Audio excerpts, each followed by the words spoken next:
생생한 정치의 현장을 직접 찾아가는 1번지 현장 시간입니다. 오늘은 자유한국당 김재원 정책위 의장과 함께 합니다. 네, 국회로 가보시죠. 구아름 기자. 네, 국회 로텐도홀에 나와 있습니다. 저는 오늘 자유한국당 정책위 의장인 김재원 의원과 함께 이야기 나눠보겠습니다. 의원님 안녕하세요. 네, 안녕하세요. 바쁘신데 자리해 주셔서 고맙습니다. 감사합니다. 요새 여러 가지 현안들이 있는데 아무래도 신종 코로나 바이러스 이야기가 가장 최대 관심사인 것 같습니다. 정부는 물론이고 국회에 대해서도 좀 대응을 잘 해야 한다는 국민들 기대감이 큰데 또 살펴보니까 좀 온도차가 여야별로 좀 있는 것 같아요. 민주당 같은 경우에는 민생국회, 그러니까 임시국회를 어서 열어서 좀 계류돼 있는 법안들을 처리해야 하지 않느냐. 근데 한국당에서는 좀 보다 좀 강경한 대책들이 필요하다는 목소리가 나오고 있는데 좀 너무하지 않느냐는 이야기도 나오고요. 초당적인 대응이 잘 될 수 있을까? 좀 어떻게 생각하시나요?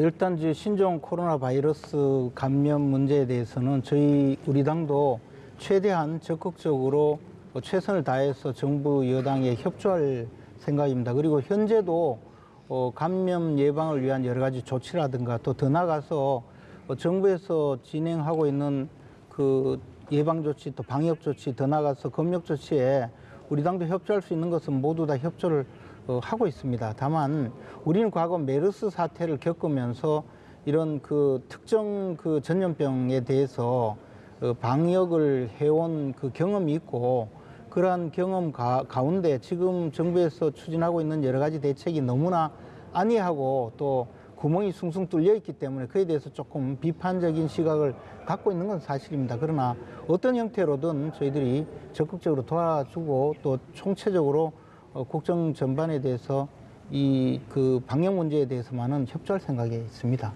네, 또 일례로 신종 코로나 바이러스라고 하는데 또 우한 폐렴이라고 얘기도 하잖아요. 근데 그런 용어에 있어서도 좀 여야가 좀 미묘한 그런 차이를 보이고 있는데 그 부분에 제가 대해서... 방금 말씀드렸다시피 신종 코로나 바이러스라고 명명하는데 하등 우리가 그 불편한 마음은 없고 다만 이제 국제 공인된 그 병명에서 우리가 일본 뇌염, 아프리카 돼지 열병 이렇게 그 발원지를 병명으로 하고 있는 것이 이 보편적인 현상이거든요. 네. 또 지금 과거에 사스나 메르스도 다 코로나 바이러스의 변형이었습니다.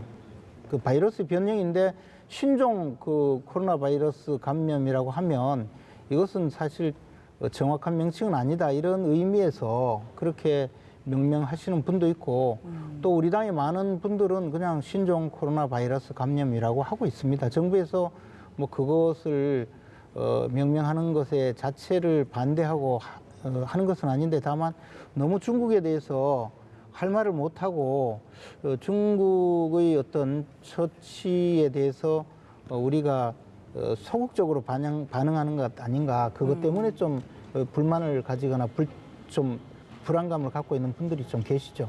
또 중국 이야기를 하시니까 이제 청와대 국민청원 게시판에 이제 이 우한 폐렴 코로나 바이러스가 너무 퍼지다 보니까 중국인을 아예 입국 금지시켜야 한다는 청원이 지금 정오 기준으로 59만 명이라고 해요. 그러니까 좀 굉장히 이런 좀 중국인을 아예 입국을 금지한다는 여론이 만만치 않고 또 일각에서는 지나치게 좀 혐오 그런 정서를 부추기는 거 아니냐 이런 이야기도 있는데 좀 어떻게 보시나요? 저 개인적으로도 이제 그만큼 국민들께서 현재의 그 사태를 중하게 보시고 또 걱정을 많이 하고 계신다는 그런 의미라고 생각합니다. 그런데 중국인들을 전체를 입국 금지시키는 것은 과연 바람직한 건가라는 것을 저희들이 심각하게 고민을 해야 되는 상황이죠. 다만 저는 지금 당장 그 모든 중국인들의 입국을 금지할 것이 아니고 특히 그 지금 정부에서도 우한 지역에서 또는 우한 지역을 경유한 중국인에 대해서는 전수조사를 하고 있지 않습니까? 그것을 넘어서서 전체 중국인 입국자에 대해서 그 어떤 검역이라든가 또는 감독 체계를 조금 더 강화하는 필요성이 있다고 봅니다. 그러나 국제관계라든가 모든 것을 봐서 현재 지금 당장 모든 중국인의 어떤 입국을 금지하는 것은 바람직한가에 대해서는 조금 회의적인 생각을 갖고 있습니다. 외교적인 관계를 고려할 때도 조금 더 신중하게 결정이 필요하다. 이건 외교적인 것을 넘어서서 국가 실리적인 문제를 생각을 해야죠. 우리가 중국인들을 지금 당장에 전 세계에서 중국인들을 완전히 통제한 나라는 별로 없거든요, 아직까지. 북한은 이제 방역 체계 자체가 없기 때문에 네. 아예 이제 국경을 폐쇄합니다만은 또 북한은 사실 중국과 국경을 맞대고 있지만 그렇게 활발하게 중국인들이 드나드는 것은 아니기 때문에 어느 정도 폐쇄도 가능하겠지만 우리는 사실 중국과 많은 무역 거래가 있고 그 과정에 많은 인적 교류가 있는데 중국인들을 네, 지금 당장에 입국 금지하는 것이 과연 가능한가도 생각을 해봐야 됩니다. 네, 그리고 이제 정부의 지금 대응 방향이 어떤지에 대해서도 좀 짚어보고자 하는데 이제 전세기를 투입하려고 했어요. 근데 뭐 중국 당국과의 이야기 과정에서 뭐 좀 비행 일정이 미뤄졌는지 원래 오늘 새벽부터 전세기가 투입되기로 했는데 뭐 밤 정도에 투입이 된다. 이런 식으로 좀 일정이 변하기도 하고 그리고 이제 수용소 문제도 좀 정부가 이 지역으로 했다가 또 다시 바꾸고 뭐 그런 과정에서 좀 여러 가지 잡음들이 나오고 있지 않나. 좀 그런 정부 대책을 좀 어떻게 평가하시나요? 그 정부 대책이 아마추어적이고 전혀 체계적이지 못한 것은 뭐 어제 오늘의 일이 아니지만 이번을 보면서도 좀 답답하게 생각하고 있습니다. 근데 우리가 이제 거꾸로 중국의 입장을 또 한번 생각해 볼 필요가 있거든요. 우리나라에 이런 특정 전염병이 번지고 있는데 다른 나라에서 전세기를 보내와서 자국민을 실어가고 있는 것을 막 대서특필하고 떠들면 그 국민들이 느끼는 또 절망감이 있을 수 있지 않습니까? 그래서 우리도 또 불안감도 더 심해지고. 그러니까요. 우리도 전세기를 띄우고 이런 것을 조금 조용하게 처리를 하고 중국의 이해도 구하는 필요성이 저는 있다고 생각합니다. 그런데 그것도 없이 또 데려와서 어디에 수용하는 것도 장소를 미리 공개를 했다가 바꾸고 하는 과정이 전혀 국민들의 불안이나 국민들의 어떤 정서를 이해하지 못하고 행정 편의적으로 가고 있기 때문에 이런 일이 벌어지고 있다고 생각합니다. 이것은 정부가 좀 더 면밀하게 그리고 세밀하게 현장 대응을 해서 하루빨리 우리 국민의 불안감을 부추기지 않는 그런 방식으로 해결을 해야 된다고 생각합니다. 근데 또 수용 시설 문제가 뭐 어쨌든 수용 시설이 필요한 건 이제 다 동의하시는 이야기인데 뭐 님비 현상 아니냐 이런 이야기도 있어요. 주민들이 너무 반발이 심하다 보니까. 그런 면도 없지 않습니다. 지금 이게 코로나 바이러스의 감염이 사실은 그 체액이나 접촉으로 이루어진다고 하거든요. 그래서 멀리 떨어져 있는 분들에게 공기 전파는 아직까지 그렇게 가능하지 않다고 과학적으로는 알려져 있지만 그러나 주민들이 느끼는 불편함과 불안감은 크죠.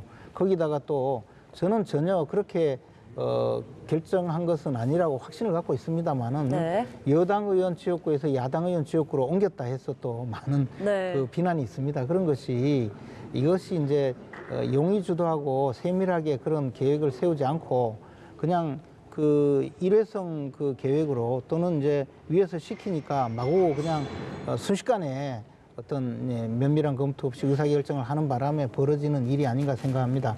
이게 그 다른 문제도 아니고 국민의 생명과 건강에 관한 문제이기 때문에 당국자들은 보다 신중하고 또 체계적으로 그리고 이런 그 대응은 과거 메르스 사태도 있었고 그 전에 우리가 신종플루 때도 대처를 해왔거든요. 그리고 또 사실은 농림부 같은 경우에는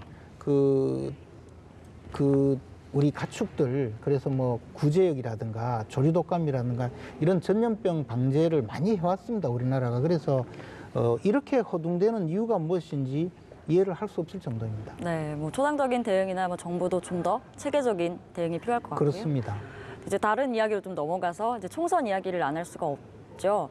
또 정책위의장이시니까 공약 마련에도 주력하고 계신데 자, 한국당이 내놓은 총선 공약 중에 굉장히 눈에 띄는 게 한 가지 있어서 좀 말씀을 드리고 싶어요. 검찰총장 임기를 그 현행 2년에서 3배인 6년으로 늘리는 내용이 좀 나왔습니다. 이게 국민을 위한 검찰개혁 공약이라고 얘기를 했는데 뭐 국민들 입장에서는 조금 생소할 수도 있는 것 같은데 설명을 좀 부탁드립니다. 근데 과거에 이제 이 수사기관 특히 이제 최고의 수사기관이 권력자의 눈치를 보지 않고 특히 대통령의 눈치를 보지 않고 대통령의 범죄까지 수사할 수 있도록 하기 위해서는 대통령의 인사권 내지 대통령의 임명권을 두려워할 필요가 없도록 만들어줘야 되거든요. 지금 우리 현재 문재인 대통령이 당초에 검찰총장을 임명할 때는 살아있는 권력도 수사하라 라고 해놓고는 지금 자기 밑에 있는 비서관 하나 수사한다고 그 비서관이 쿠데타라고 소리 지르는 그런 지금 형국을 만들어져 있거든요. 또 청와대 관련자들 수사를 한다고 수사 책임자들 몽땅 쫓아보내는 그런 일을 벌이고 있습니다. 그래서 그리고 또 지금 뭐 감찰권을 동원하네 마네 하면서 윤석열 총장도 쫓아내려고 온갖 지금 노력을 하고 있지 않습니까? 그렇기 때문에 이러한 그 검찰권을 행사할 때 특히 권력자를 수사하게 하기 위해서는 대통령의 인사권을 일정 부분 차단할 필요가 있습니다. 근데 미국의 경우에는 과거 FBI 그 최고 수사기관인 FBI 국장을 종신제로 운영을 했습니다. 네. 즉 FBI 국장이 한번 그 취임을 하면 인사권에 굴하지 말고 어떤 수사도 하라는 것이었죠. 그러다가 그것도 또 부작용이 있다 해서 지금 10년 임기로 만들었거든요. 네. 그러니까 미국 대통령 임기가 4년이고 재선할 수 있으니까 재선을 해서 8년 재임하더라도 한번 FBI 국장을 임명하면 10년 동안 가니까. 쫓아내지 못하도록 자기 네. 임기 중에는. 그리고 우리나라도 이제 헌법재판관의 경우에는 임기를 6년으로 하고 있거든요. 헌법재판관으로 임명이 되면 향후 6년간 그러니까 이 대통령한테 또 뭐 재임명될 가능성도 없으니까 그냥 자기 소신껏 업무를 집행하라. 또 헌법재판에 임하라 이런 취지로 그렇게 임기를 규정하고 있는 것입니다. 그래서 우리가 이제 워낙에 대통령이 지금 윤석열 검찰총장 못 쫓아내서 날리고 검사들 그냥 어떻게든 골탕을 먹여서 네. 그 복수를 하려고 하는 것인지 또는 청와대 수사하는 걸 막으려고 하는 것인지 몰라도 그러한 시도가 있기 때문에 그러한 시도를 막기 위한 공약의 하나로서 네. 제출을 해놓고 있고요. 실제 이미 권성동 의원이 그 비슷한 법안이 발의가 돼 있는 발의가 되어 상황인 있는 거죠? 상황에 있습니다. 법안 발의는 최근에 된 건 아니고 좀 예, 좀 오래전. 되었고 그 법안은 제가 기억하기로는 검찰총장 임기를 2배를 늘려서 4년으로. 근데 이제 4년으로 해놓으면 또 대통령이 자기가 그 임기 마치기 전에 완전 자기 편으로 임명해놓고 또 4년 동안 그 검찰총장 임명권자가 바뀌어도 자기 네. 수족처럼 뭐 그 하려는 그런 시도가 있을 수 있으니 아예 6년으로 하자 이런 네. 의미로 한 것입니다. 네. 또 다른 이야기를 좀 나눠보고 싶은데요. 오늘 오전에 더불어민주당과 자유한국당이 2월 임시국회를 열기로 이제 합의를 했습니다. 그래서 뭐 민주당 쪽에서는 민생법안 처리도 해야 한다. 그리고 아까 이야기 드렸듯이 뭐 검역법 계류돼 있는 법안도 처리해야 한다는 말이 있고 또 가장 중요한 건 선거구 획정 문제일 것 같아요. 그래서 뭐 2월 임시국회가 어쩜 원포인트로 될 수도 있다 이런 이야기도 나오는데 좀 전망이나 뭐 합의를 잘 이룰 수 있을지는 좀 어떻게 보시나요? 그 지난 정기국회 그리고 그 이후에 사실 국민의 민생과는 하등 관계없는 선거법, 공수처법 이런 법을 4+1이라는 그 불법단체를 동원해서 강행 처리하지 않았습니까? 그러면 네. 정말 국민의 그 민생에 관련된 법이라면 그분들하고 협의해서 즉각 처리하시면 될 일이지 우리 손을 빌릴 필요가 없죠. 그런데 여당에서 말하는 민생법이라고 해가지고 제가 한번 검토를 해봤더니 국민의 민생과는 별로 관계가 없어요. 뭐 지금 말씀하신 검역법이라는 것도 지금 그 법이 없어서 지금 뭐 검역이 안 되는 게 아니거든요. 그 법이 검역법이라는 이름을 가지고 와서 마치 그 법이 검역법이 통과가 되면 지금 이번에 신종 코로나 바이러스가 다 없어질 듯이 선전하는 그 자체가 국민들 속이는 일이라고 생각합니다. 그래서 네. 저는 지금 이제 그 여당과 그 불법단체인 4+1 협의체에서 그 선거법, 공수처법 등을 강행 처리한 것에 대해서 민주당이 좀 국민들에게 사과를 하는 절차가 필요하지 않을까. 그리고 그 과정을 거치고 난 다음에 여야 간에 여러 가지 현안을 합의해서 처리하는 것이 필요하지 않을까 생각을 합니다. 어쨌든 2월 임시국회는 법적으로 열게 되어 있습니다. 저희들도 당연히 임시국회를 열어서 지금 현재 네.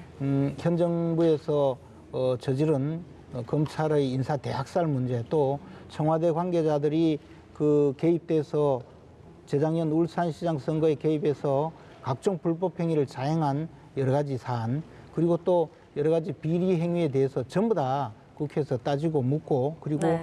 진실을 밝혀야 된다고 생각하고 있습니다. 알겠습니다. 어쨌든 2월 임시국회는 열려야 한다는 말씀이신가요? 예, 그리고 네. 열리게 될 것입니다. 네, 시간이 모자라서 여기까지 일단 이야기를 나눠보겠습니다. 네, 감사합니다. 감사합니다. 지금까지 1번지 현장이었습니다.